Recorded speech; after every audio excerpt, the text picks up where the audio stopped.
महंगाई बहुत है, उसकी घटने की कोई संभावना नहीं। कोई भी सरकार आए महंगाई होके घटती नहीं है, चाहे कोई भी सरकार आए महंगाई के ऊपर। और दूसरी बात हमारी रोजगारी है कि एबीएम में जो इतना सारा सब घोटाले की जो बात हो रही थे, एबीएम को हटा करके इलेक्शन करवा लो। जो सरकार देश का भविष्य सुरक्षित कर सकती है उसी को वोट करना चाहिए। और मेरा मानना है कि ऐसी सरकार आज आपका नेतृत्व कर रही है जो इस देश का भविष्य सुरक्षित कर सकती है और करके रखा हुआ है पिछले 10 सालों से। क्यों नहीं मिला? राशन फ्री दे रहे हैं, खा रहे हैं, कुछ लैटरियाँ दी हैं और बाकी मतलब जो कर रहे हैं अच्छा कर रहे हैं फिलहाल। नमस्कार दोस्तों, मैं हेमलता शर्मा और आप देख रहे हैं CW न्यूज़। आज हम सब मौजूद हैं ग्रेटर नोएडा के जगत फार्म में। आइए लोगों से पूछते हैं और जानने की कोशिश करते हैं कि 2024 में वो आखिरकार किसकी सरकार बनते देखना चाहते हैं। आप चाहते क्या किसकी सरकार बने? हमारे चाहने से क्या हो रहा, जो चल रहा हो ठीक है। आपके चाहने से कैसे नहीं होगा? जनता तो आप ही हैं, वोट तो आप ही देते हो, आपके वोट से ही जो है सरकार बनती है। वोट तो दोगे आप, तो आप चाहते क्या किसको वोट दोगे? अब देखो जिधर सब जाएंगे उधर ही हम भी चले जाएंगे। चलिए, ये तो जहाँ पे सब लोग देंगे वहीं पे ये वोट देंगे। तो आप क्या चाहते हैं किसकी सरकार बने? मैम, जो अच्छा करता है उसी की सरकार होनी चाहिए। फिलहाल अभी तक तो जो सरकार चल रही है, कुछ लोगों का कहना कि अच्छा कर रहे हैं, कुछ कह रहे हैं कि नहीं अच्छा कर रहे हैं। तो मेरे ख्याल से तो मेरे लिए तो अच्छा है फिलहाल, लेकिन आगे सरकार आएगी तो उसका ये नहीं पता कि वो क्या करेगी। ये जो आप बता रहे हैं कि मेरे हिसाब से सरकार अच्छा करे, कौन सी सरकार, नाम बताइए। ये जो भाजपा है ना, इसकी बात कर रहे हैं। सरकारें सारी अच्छी होती हैं, चलती हैं तभी पता चलता है कि वो कैसे चला रहे हैं।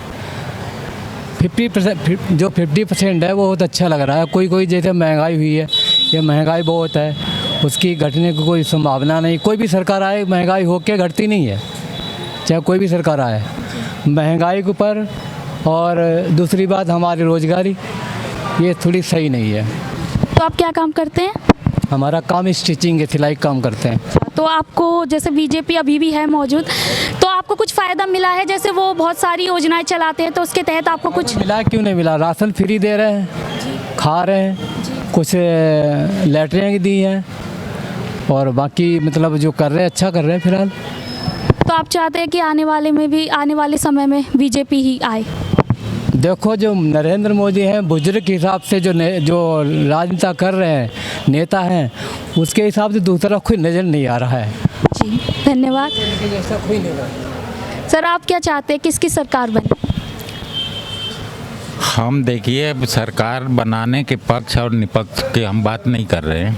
हम ये कह रहे हैं कि जो मौजूदा हालत चल रहा है गरीबी का, उसमें उस तरीके से ऐसा व्यवस्था करे कि ताकि जनता को सुविधा मिले और खुशहाल रहे। तो बीजेपी ये सब करने में कामयाब हुई है या नहीं? कहीं कहीं हुई है, कहीं कहीं नहीं हुई है, परसेंटेज नहीं हुई है। अभी जैसे आपने सुना हो न्यूज़ में प्रियंका गांधी का एक बयान वायरल हुआ था जिसमें उन्होंने कहा कि मोदी जी की गारंटी बेरोज़गारी की गारंटी। तो इस पर आप कुछ कहना चाहेंगे? इस पर हम कुछ नहीं कहना चाह रहे हैं। हम ये सोच रहे हैं, व्यक्तिगत अपना पर्सनल जो बात है उसके लिए हम बोल रहे हैं कि ये जो वोट जो हो रहा है अच्छी बात है, देश में वोट होना चाहिए, लेकिन इसके उपरांत भी बहुत से ऐसी चीज़ें मैंने सुनने को मिलता है जो कि वो मैंने एक्सपेक्ट नहीं किया जा सकता है। तो आप क्या चाहते हैं? आप व्यक्तिगत रूप से किसको वोट देना चाहते हैं? मतलब क्या चाहते हैं किसकी सरकार आए? पहले तो ये है कि एबीएम में जो इतना सारा सब घोटाले की जो बात हो रही थे, एबीएम को हटा करके इलेक्शन करवा लो। ईवीएम। तो आप क्या चाहते हैं, जैसे लोकसभा चुनाव आने वाले हैं, तो किसकी सरकार बनते देखना चाहते हैं? सरकार तो आप देखिए कि जो सरकार देश के विकास के लिए, देश के डेवलपमेंट के लिए काम करेगी। एंड विज़न लोगों को आज समझ आ चुका है कि आज के बाद जो सरकार आएगी वो देश का भविष्य निर्धारण करेगी।